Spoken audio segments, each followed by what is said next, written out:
This is the plaintiff, Zach. He says he purchased a pit bull puppy from the defendant and was told the dog's father was a prize winner, which was a big fat lie. Bottom line, he wants to return the puppy to the plaintiff because he can't produce the registration papers and is suing for the $6,000 he's now owed. This is the defendant, Dakota.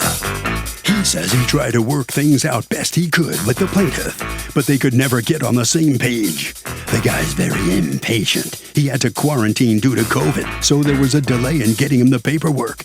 Now, all this time later, he thinks the plaintiff sold or gave the dog away, and now he's being sued? Come on.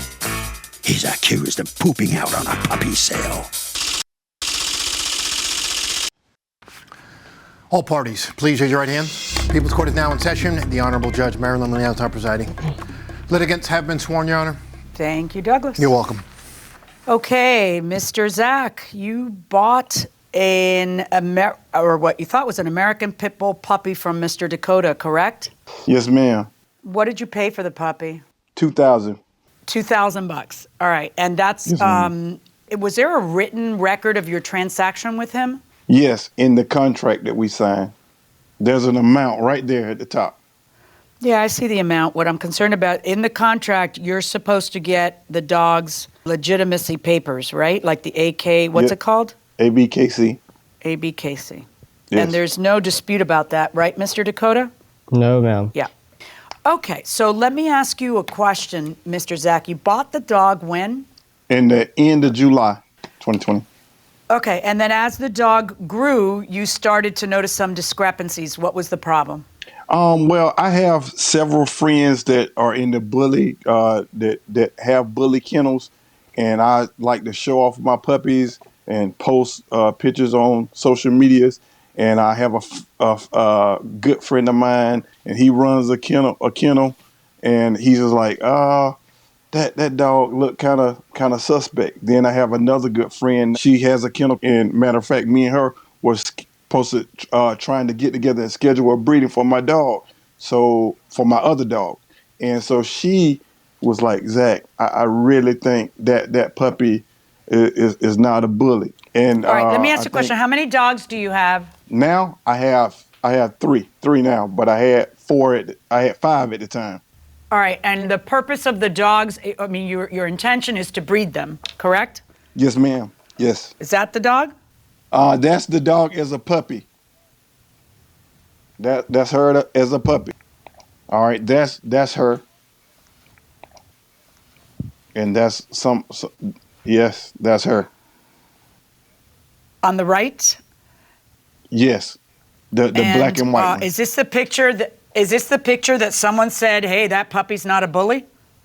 No, that picture is lately. The pictures that I had on Facebook were the ones where someone said she was not a bully. That was her. Like, all right, well, let me ask you a question. When ago. did you first bring this up to Mr. Dakota's attention? Probably, I think the first time we started talking about it was in August, and he kept assuring me that she was a bully, and he swore up and down that eventually she was going to grow into herself.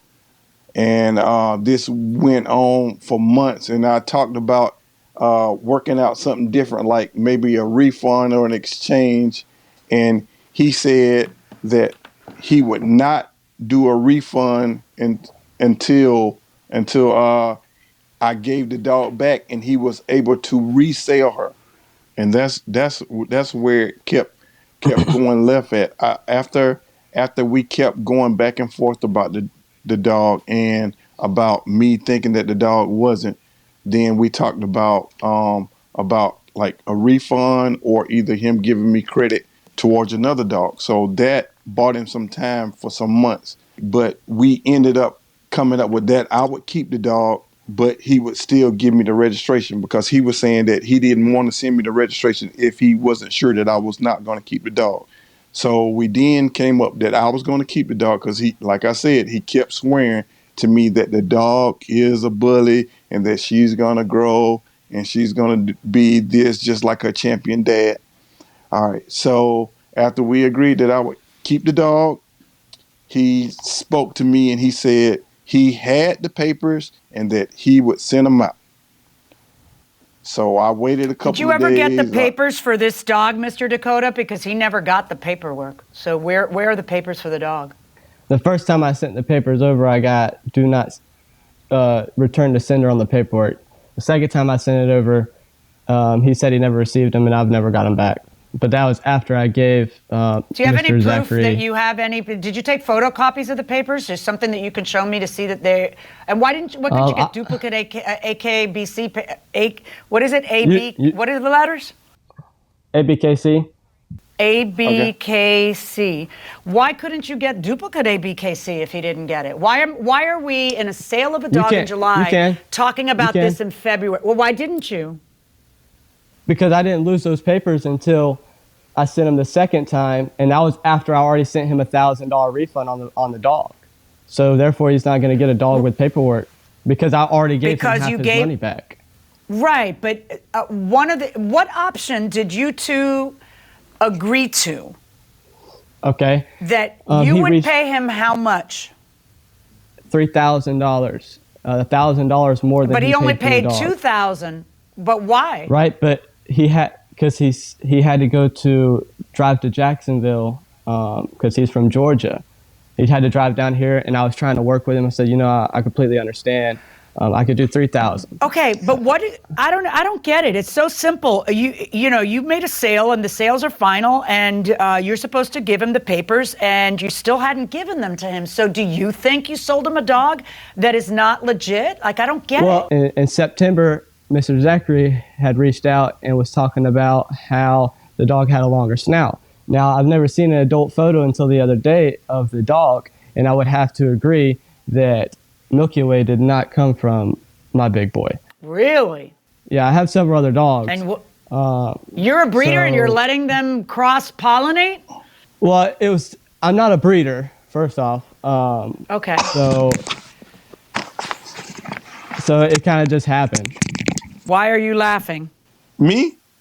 Yeah. You talking to me, Your Honor? Because yes. all the stuff that he's telling you, he's lying through his teeth. He told me he canceled the registration. After we had agreed upon. How do you cancel? I see that in the text. You tell me, Mr. Dakota, how does one cancel registration? I don't know how you can cancel registration. What does that mean? You just deactivate the puppy's ID number so they can't be registered through that kennel. So every dog you have, because I already gave him $1,000. So what? I don't understand what you're saying. You're pretending that wait. You're pretending that all you had to do was give him $1,000 and then you don't have to give him papers and you can give him a month. That's not on the table. The agreement you guys made was right. So the agreement you guys made was $3,000. Are you supposed to get the dog back, or are you not supposed to get the dog back in that agreement? Supposed to get the dog back. But a couple of days later, he had called and said that agreement was off and he was going to take me to court. Okay. Yes, I did say that. So what was it you ended up telling him the agreement is off? Why was the agreement off? I told him the agreement was off because I was tired of him lying. See, he told me on December the 30th that he had mailed the papers. Now, mind you, he has lied to me about shipping those papers 3 different occasions. Where is the dog right now? Actually, where's the dog? I gave the dog to my cousin. My cousin stays like 10 minutes away. I can give him the dog if you order it. But after all the evidence is turned out, I want you to listen to all the evidence before you decide on if he should get the dog back. No, I've got all the evidence. He sells you a dog. Have you talked to my witness yet? No. Would you like me to? What's your witness going to tell me? Yes. Put him on. Let's see him. Oh, yeah. Let's bring talk him to your in, witness. Please. Hello. Hello. Can you raise your right hand? Do you solemnly swear to tell the truth, the whole truth, and nothing but the truth? I do. Okay. Talk to me. Who are you? I am the original owner of Sinatra. And who is Sinatra, the purported daddy dog? Yes. Doggy daddy. Okay. And what is it you have to say? So there's a few parts of this. Number one, there is no way that Sinatra could be the sire of that specific dog, because I was told by Dakota that there was an accidental litter done with a blue female. And so Merle, the coloration of that dog, is a dominant gene. It's a mutation in the gene which creates the blotching of the coat. And so there's no way two blue dogs, Sinatra being a blue and the female being a blue, could produce a Merle. So that dog is absolutely a mutt. The second part of this is that Sinatra was sent to Dakota to be a hog dog, not a breeding dog. I own the ABKC paperwork on Sinatra. Dakota does not. Well. Hold on, Your Honor. It gets better. What's a hog dog? So Sinatra is very athletic, and he had a very high prey drive, and so he was going to be able to perform a task that Dakota claimed that he could do. And I vetted about 15 different people because Sinatra was on my yard creating havoc because of his prey drive and attacking other dogs on my yard. So I positioned this dog to do a job to release some of that prey drive that he has to be a killer that he wanted to be, to put him to work, to give him a job. And Dakota fit the bill because he goes hog hunting and things like that. So this dog was going to be used to catch hogs. And he was not. I gave Sinatra to this man for free to give Sinatra a better chance at life with a job to do as a detailed working dog. And Dakota took this dog and, fraudulently, and just as well as I do, I own the paperwork. I didn't bring it with me to work today, but that dog is registered to my name, ABKC. I gave him to him for free. I paid half of the shipping fee to send that dog to him to do a job. And also, Your Honor, guess what? Dakota sent him a text message admitting that he sold me a hound. I don't think there's any question he sold you a mutt. Dakota, did you hear the sir, what is your name? I'm sorry? Josh. Did you hear Josh's testimony, Dakota? Yes, Your Honor, I did. So essentially what he's telling me is that you're a fraud and a thief who knows that he sold a dog with purported papers that you don't possess and can't possess. Is that true or not true? What Josh is telling me is that you can't possibly get this dog registered, okay? Never mind the mutt part, because you don't own the ABKC papers. So you could never have paperwork for this dog because did you hear him?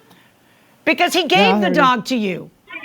All right, so how is it that I should believe that there's a world where you can get the papers for this dog, for any progeny of this dog? Well, me and Josh had originally spoke. Sinatra wasn't supposed to be a breeding dog. I'm not a breeder. He was supposed to be for hogs. He had a very bad anger issue with other dogs, period. We got all that fixed. I have a male that lives in the house with him. He's a great dog. I told him about the accidental How could you ever register? Litter. Listen to my question. How could you ever register progeny of Sinatra without having the ABKC papers in your name? I wouldn't. I would have to go through Josh, unless I did a single registration through ABKC or UKC. So then you sold a dog claiming you can get its papers, and you couldn't. Well, in text message, me and Josh had agreed that whatever stud fees was or whatever, we could do one half on. Say stud fees at $2,500, it'd be $1,250, and Josh would register the litters, or I could buy the paperwork from Josh himself for, I believe it's $4,200, but Josh would have to quote me on that. Okay, and so did you reach an agreement and pay him $4,200 for the paperwork, or no, Your Honor, did you I end did up not. giving? So then you sold something to Mr. Zach that you couldn't sell because you didn't have. I didn't have it at the time. Now the fact that there's no paperwork anywhere, now you couldn't have mailed him. You're a liar because you couldn't have mailed him the paperwork because you just admitted you could never even get the paperwork. Correct, Your Honor. I lied about trying to send the paperwork because I was originally just trying to buy some time to get the paperwork from Josh. Okay, so why did you lie to... Put your hand down. I'm in the middle of this. I've been doing this without you my whole life. So, Dakota, why don't you tell me why, under oath, 2 seconds ago, you lied to me and said I put the paper in the mail? I don't know, Your Honor.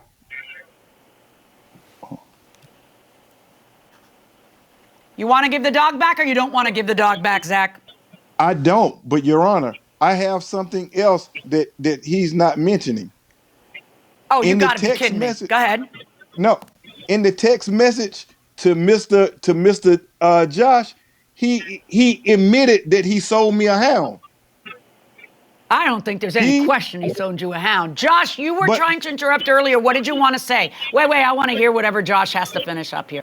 You know, this is a case of just being dishonest. And Dakota, you know, good things happen to good people and bad things happen to bad people. And you just flat out lied and were dishonest. I'm proud of you, and I'm happy for Sinatra that he has a location and a loving home. But you're very dishonest. You're a very dishonest man, and you knew very well what the stipulation was to get the paperwork from me.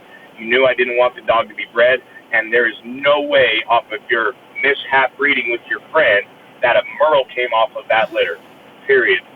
So you lied to this man the whole entire time. And you lied to me yesterday. And you lied to me today. Zach, I tend to agree with you. Number one, I am going to hold Dakota to the benefit of your second deal, which means he owes you $2,000. Okay? But number two, I am going, as punitive damages to him, not allow him to get back the dog, which I am sure you have now grown with some affection to, or at least given it as a gift to someone else. So you will not be returning anything. My verdict is in your favor in the amount of an additional, because he's already paid you $1,000, in the amount of the additional $2,000, and you do not have to return the dog. Thank you. So, in a pretty fascinating case, the plaintiff wins. Kind of big time here. Dakota, I got to ask you, what do you think about what just happened here? Zach's witness really put your story to waste. I mean, pointed out you're a liar, flat out liar. Well, I was just trying to buy some time until I had enough money to pay Josh for the paperwork. And I realized I couldn't do that, and that's why I offered to give all the money back to Zachary, and that's why we're here. Well, look, you just lied to him all the way through, and it really, thank God he had his witness who could tell the true story here. Zach, let me ask you how you feel now. I know you wanted to buy a puppy, a championship puppy. Obviously, that didn't work out. How do you feel about the outcome of the case, and what are you going to do next? Let me ask you that. I feel great about the outcome. And I'm still going to buy another puppy. I've been in, matter of fact, the guy that I've been negotiating with is the guy that put me in contact with my witness. And that's how we met. So I'm still going to do business. But the thing is, like how you just asked Dakota that question a minute ago, he was still lying. Yep. He was still lying, and he was going to continue to lie until he's backed into a corner to get caught. And I wanted a lot of people in the bully world to see his face, because there's a lot of scammers out there, and we need to come together to weed out the scammers. And I'm putting all scammers on notice that when I run across you, I'm going to take action. All right, that kind of wraps it up for this really pretty intriguing case. No question about it. Harvey, you're a dog lover. What do you think about this case? So, Doug, here's the thing about this case, and we've seen this before, that sometimes you have situations where somebody has a dog, which is just a beloved animal, and they're suing because there's a problem with the dog, be it papers or health or whatever. And it's just unfair to say, okay, it's just about money, so give the dog back. So to do justice, to do equity, judges will often say, look, in a situation like this, I'm going to do what they call rough justice, if you'll pardon the pun, and the plaintiff gets to keep the dog. Hey, judges, If a neighbor's old split tree falls and damages my property, how do I sue him? There's no house on the property, no homeowner's insurance, and I don't know how to find the owner. Help, Felicia. Felicia, you have to find the person to sue first. I mean, that's lawsuit 101. You got to find the person or the corporation to sue. Actually, let me take that back. Lawsuit 101 is making sure you find someone who's got an insurance policy or a deep pocket to sue. But how much damage could the tree have done? I mean, she can still sue, you've got to find out who the owner is, which of course you find out through public records. Right, you can get that information. You go down to the county or village or whatever kind of government you have, and you tell them who owns this address. And there's a man or a woman who owns it, or it's a corporation that owns it, and that's that. That's who you're targeting with the lawsuit. You got to prepare the complaint, you got to file the complaint, and then you got to serve them. Right, and they may have liability insurance on the property because they may worry that neighbors' kids will play there and get hurt or whatever. Or if they don't have insurance, they still own things. Right. So you sue them for your damage. Or the alternative is you go onto your property and you clean up the tree that fell on it. Right. You could do that. There's not a lot of satisfaction in that, and that's going to cost you money and time and trouble.